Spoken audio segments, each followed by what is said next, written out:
Hola a todos. I feel like being in Buenos Aires.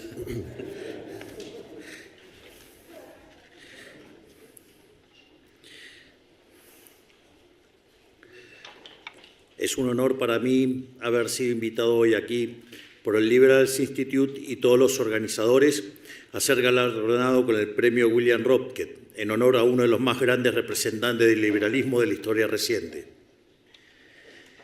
Todos aquí saben que el profesor Ropke creció y estudió atravesando por las fauces destructivas de la inflación. Tras la Primera Guerra Mundial, Alemania atravesó largos periodos de inflación dado que abandonó el patrón oro y se dedicó a emitir papel fiduciario sin respaldo para financiar la guerra.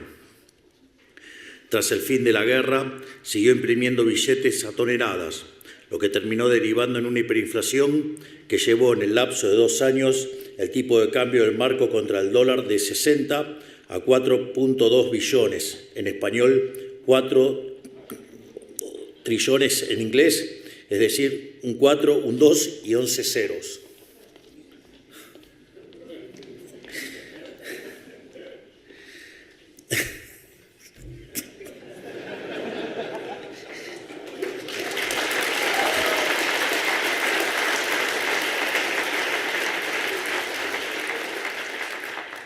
Mises decía que mientras los socialistas sigan repitiendo sus mentiras, nosotros tenemos que seguir repitiendo las mismas verdades. En ejemplo, la naturaleza monetaria de la inflación.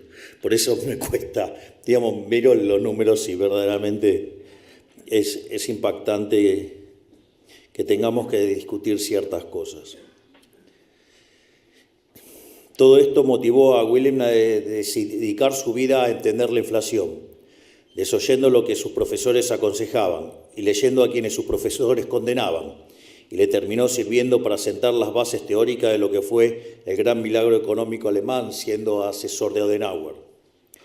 Dedicó los últimos años de su vida a criticar duramente las políticas monetarias de los políticos keynesianos, a quienes acusaba de generar inflación intencionadamente, a pesar de intentar lavarle la casa el fenómeno bajo el título de expansionismo o inyección de liquidez. ¿Por qué cuento todo esto? Por 2 motivos. En primer lugar, porque me resulta admirable la convicción con la que defendió la razón, la honestidad y el sentido común en medio de la decadencia moral y la deshonestidad intelectual que reinaba en la época. Incluso le hizo frente a uno de los regímenes más sanguinarios que haya conocido nuestra especie, lo que le costó el exilio. Ojalá hubiera más William Ropkes en la vida que defiendan lo correcto y lo verdadero sin miedo a las represalias de una mayoría totalitaria. Porque, como decía San Agustín, lo correcto es correcto aunque nadie lo haga, mientras que lo incorrecto es incorrecto aunque lo haga todo el mundo.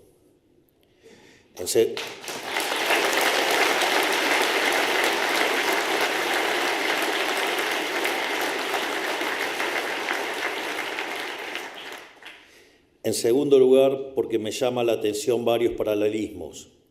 Sin ánimo de ponerme a la altura de un hombre como Ropke, me resulta curioso que, tal como hace tantos años en la Alemania, hoy el mundo habla del milagro económico argentino, por haber vuelto exactamente a las mismas bases, la austeridad fiscal y rigurosidad monetaria.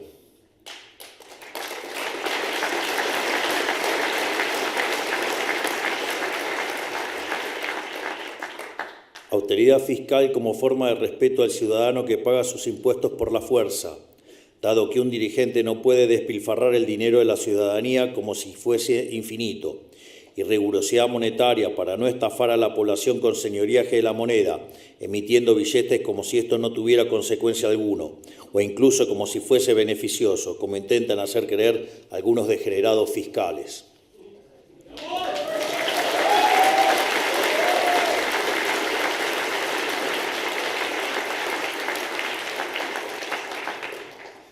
También me resulta curioso que simplemente hacer las cosas bien sea considerado un milagro, porque denota lo naturalizado que está hacer las cosas mal, y eso es lisa y llanamente una tragedia. De hecho, hay una frase muy interesante de Thomas Sowell que dice que la La primera ley de la economía es la escasez, es decir, no hay de todo para todos. Y la primera ley de la política es ignorar la primera ley de la economía.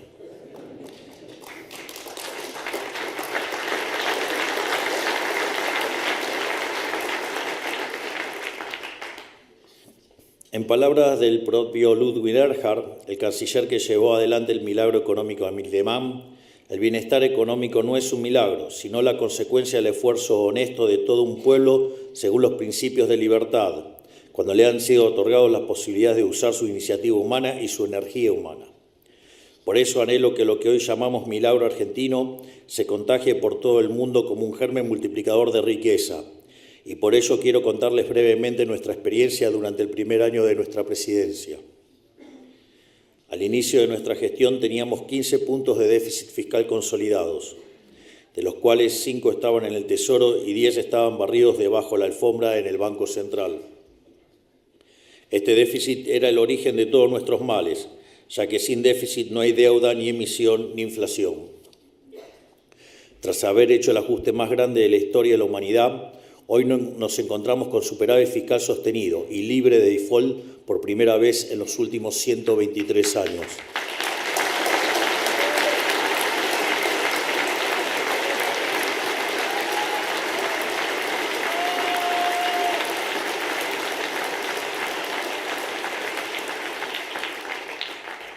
A su vez, al inicio de nuestra gestión, la tasa de inflación viajaba a un ritmo del 17.000% anualizado en el índice mayorista. Hoy, el mismo índice anualizado se encuentra viajando al 10% anual.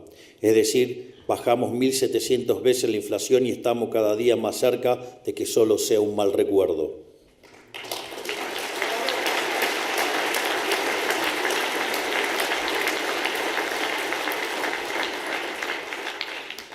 Como consecuencia directa de haber aniquilado la inflación, bajamos la pobreza al 54% en el primer trimestre de 2024 a 38% en el tercero y confiamos en que continuará esta senda. De hecho, el dato en frecuencia mensual ya está en el 36%, es decir, bajamos la pobreza más de 21 puntos en la frecuencia mensual, quiere decir que hemos sacado de la pobreza a más de 10 millones de argentinos.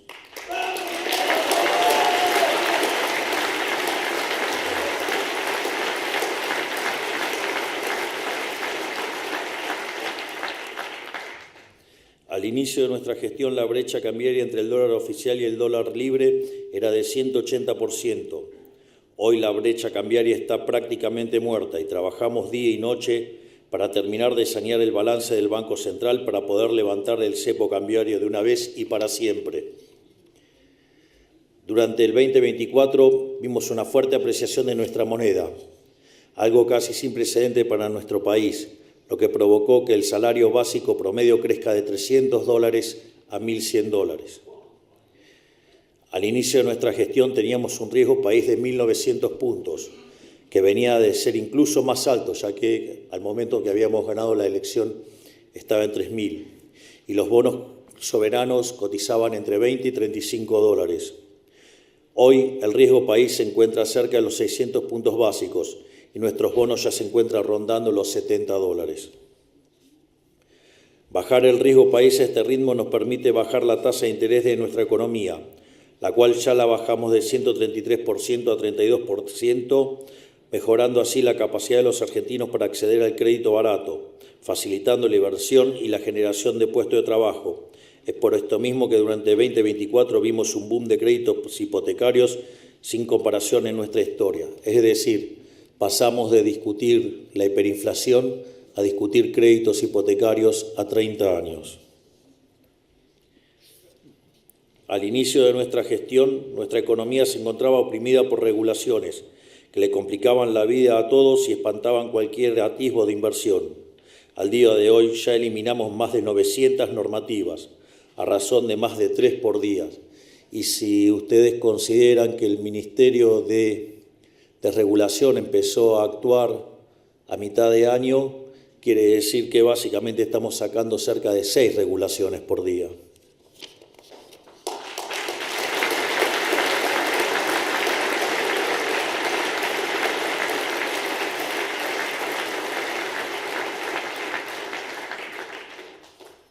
A su vez, la Ley Base y el DNU 70 en su conjunto hemos hecho la reforma estructural más grande de la historia argentina, 8 veces más grande de la que hizo el presidente Menem a principios de los años 90.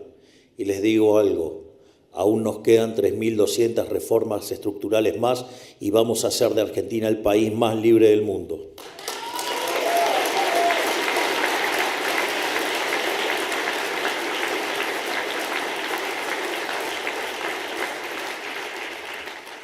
Al inicio de nuestra gestión, Argentina era ejemplo a nivel global de todo lo que no debía hacerse, ni decirse. Hoy somos vistos con buenos ojos por inversores y ciudadanos de todo el mundo, a punto tal que pasamos de ser uno de los países con peores resultados económicos en los últimos 40 años a ser uno de los mejores que se proyectan para los próximos 40. Y esa proyección de crecimiento está sostenida en diversas razones. En primer lugar, la economía ha entrado en una recuperación cíclica basada en 2 factores. Por un lado, estamos viendo un repunte sostenido de los salarios reales y las jubilaciones por el derrumbe de la inflación. Por otro lado, las empresas normalizaron sus inventarios luego de haberse sobreestoqueado durante todo el año 2023, producto de la espiral inflacionaria. Estos 2 fenómenos cíclicos han dinamizado nuestra economía y explica el fenomenal crecimiento del último trimestre del año pasado. Para tener una idea, el último dato trimestral es de 3,9%, que anualizado es 17%. A ese ritmo viene viajando la economía argentina.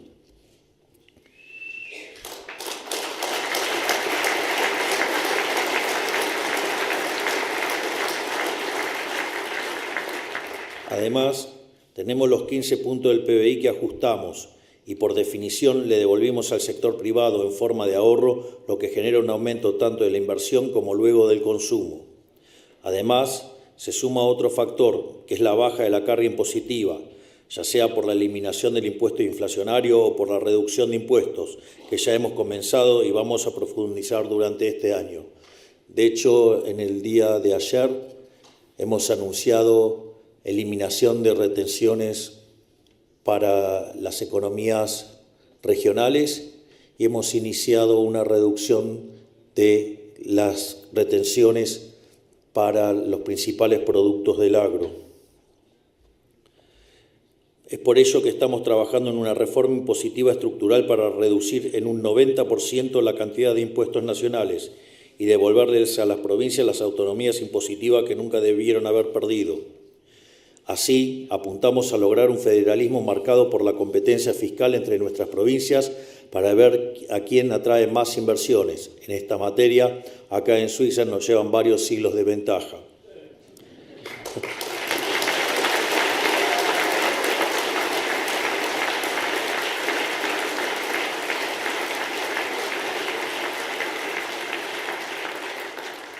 La cuarta base sobre la que se sostiene el proceso de crecimiento que veremos este año tiene que ver con la cuestión monetaria. La convergencia del tipo de cambio paralelo al tipo de cambio oficial que estamos viendo hace meses nos acerca cada día un poco más a la salida definitiva del cepo cambiario. Un mamarracho que nunca debería haber existido y que este año se termina de una vez por todas. Lo repito, un mamarracho que nunca debería haber existido y que este año se termina de una vez por todas.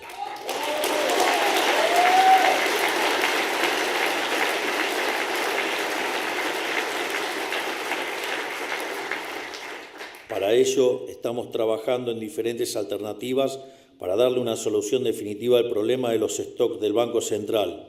Y en ese sentido han sido muy positivas las reuniones con el FMI que hemos tenido en Washington.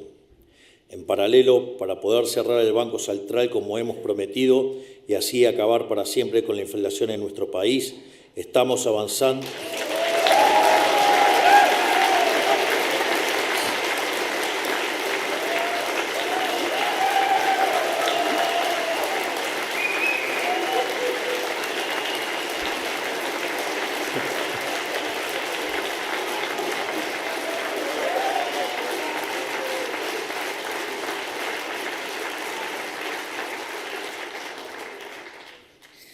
Si fuera populista, hubiera hecho el punto para que justamente pasara esto, No lo hice, pero pasó igual. El orden espontáneo es maravilloso.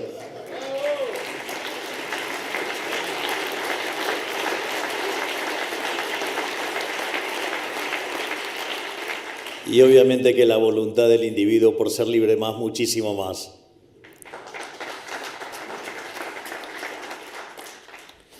En este sentido, estamos avanzando hacia un esquema de competencia de monedas para que todos los argentinos puedan utilizar la moneda que quieran en sus transacciones cotidianas, exceptuando el pago de impuestos por ahora.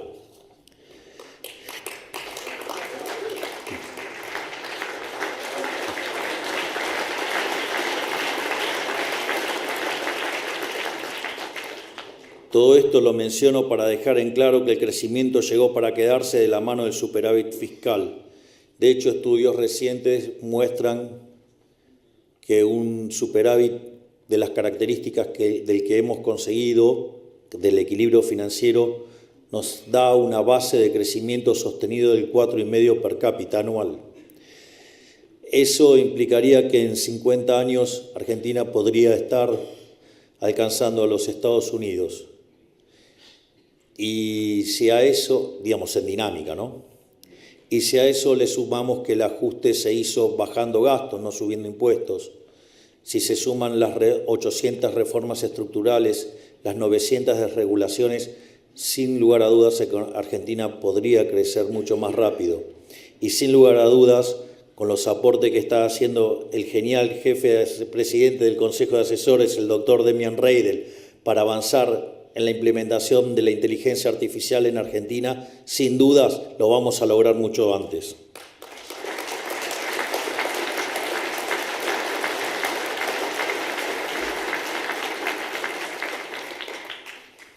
Y para profundizar el crecimiento, también es imprescindible liberarnos del corset del comercio exterior que hoy nos estruja, para poder importar y exportar más bienes y servicios, dejando de tener un puñado de clientes regionales para tener casi 200 clientes globales. Esto iniciará un proceso de crecimiento que nos hará converger a los niveles de prosperidad de las grandes potencias, tal como supimos hacer hace más de 100 años. Por eso estamos buscando que nuestro primer paso en este sendero sea lograr promulgar un tratado de libre comercio con Estados Unidos y comenzar a aprovechar todas nuestras capacidades que hoy están siendo desaprovechadas. Poder aprovechar nuestra diversidad de ecosistema único, de la que solo 2 o 3 países del mundo pueden hacer alarde, dado que contamos con montañas, con bosques, con glaciares, con desiertos, selvas, playas, altiplanos, lagos, esteros, estepas y extensas llanuras. Cada uno de estos biomas representa diferentes oportunidades potenciales. Sin ir más lejos, nuestra cordillera cuenta con abundante litio, plata, oro, cobre y uranio, minerales que la economía global necesita y que por desidia, expulsión de inversiones y falta de visión a largo plazo, hoy exportamos cero. En 2024 dimos los primeros pasos con un régimen de incentivo a las grandes inversiones que le diera un marco fiscal y jurídico lógico a las inversiones de más de 200 millones de dólares. Esto redundó en pedidos de aprobación por más de 12.000 millones de dólares y anuncios por otros tantos miles de millones en sectores como infraestructura, minería, siderurgia, energía, automotriz, tecnología, petróleo y gas. En algún sentido, este régimen es un atisbo de hacia qué sistema impositivo debiera ir la Argentina, reduciendo impuestos, simplificándolos, favoreciendo la innovación, la generación de riqueza y, sobre todas las cosas, la acumulación de capital. Y si pudimos lograr todo esto en poco más de 12 meses, con todo el aparato político y propagandístico en contra, y a pesar de contar con solo el 15% de los diputados y el 10% de los senadores, imaginen de lo que somos capaces de hacer los próximos 3 años con viento a favor. Argentina tiene todo el potencial para convertirse en una meca occidental en materia de oportunidades comerciales y crecimiento para sus habitantes, con la libertad como principal motor. Por eso mismo, y a modo de cierre, me gustaría dedicar unas palabras a ustedes, defensores de la libertad. No se dejen doblegar por las diatribas del colectivismo que busca destruir cualquier disidencia. Lo que nos hace tan especiales y peligrosos para cualquier tipo de régimen es nuestra elocuencia, nuestra capacidad para hablar con la verdad. Por eso no nos odian Inventan leyes para censurarnos, buscan meternos presos o exiliarnos, porque intentan negar la realidad para poder sostener sus mentiras. Pero lo que nunca podrán será negar los aplastantes resultados de la realidad. Y una frase que usaba Mises, que era de Virgilio, que es que no hay que ceder frente al mal, hay que combatirlo con más fuerza. Y eso les consta porque ayer me le paré al mal de frente en la propia casa del dragón.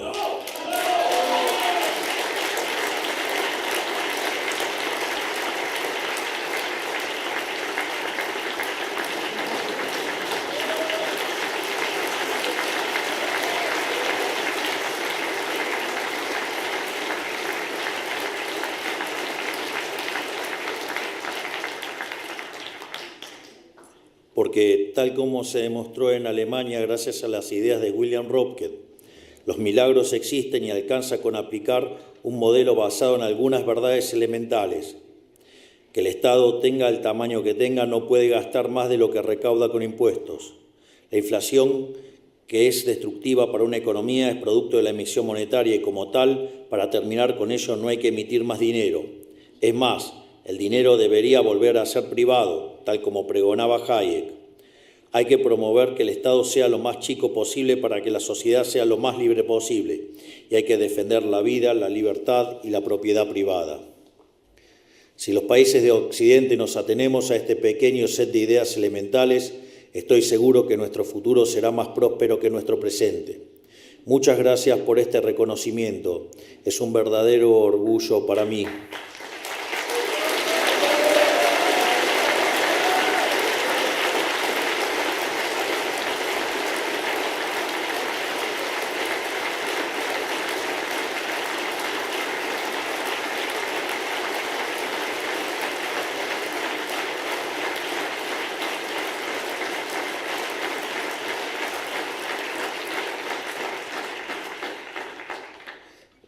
Voy a salir del protocolo.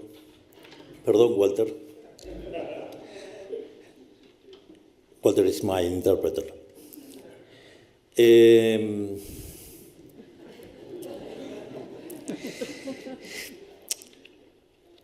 Me es muy movilizador el caso de Röpke, porque, digamos, lo que a él lo llevó a estudiar tan profundamente la economía fue justamente la inflación. Y tuvo que desestimar las cosas que le obligaban a estudiar y tuvo que abrazar otras ideas.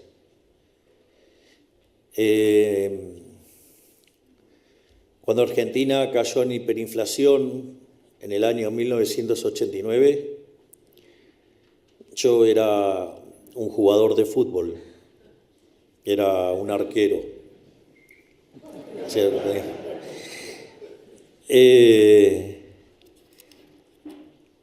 Y un día acompañando a mi mamá al supermercado, yo estaba en primer año de economía y veía que los precios subían y la gente se abalanzaba sobre los productos. Y entonces ante esa situación dije, o lo que estoy estudiando está mal o soy tonto. Entonces la solución de dignidad fue dejar de jugar al fútbol y dedicarme a estudiar economía.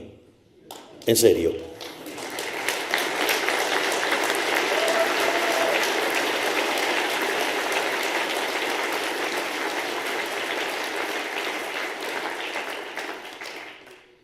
Y esa obsesión por la economía me llevó a escribir mi primer artículo académico a los 20 años, que se llama La hiperinflación y la distorsión en los mercados.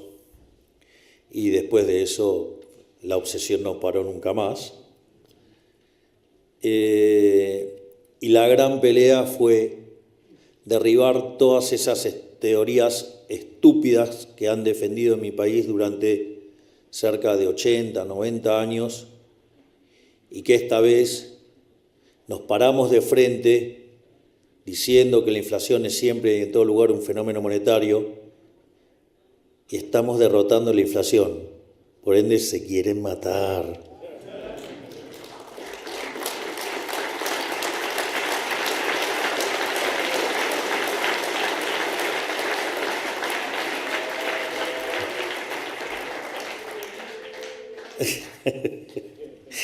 Y si la casta tiene miedo porque se va a quedar sin trabajo. Digamos, necesitamos más políticos desempleados.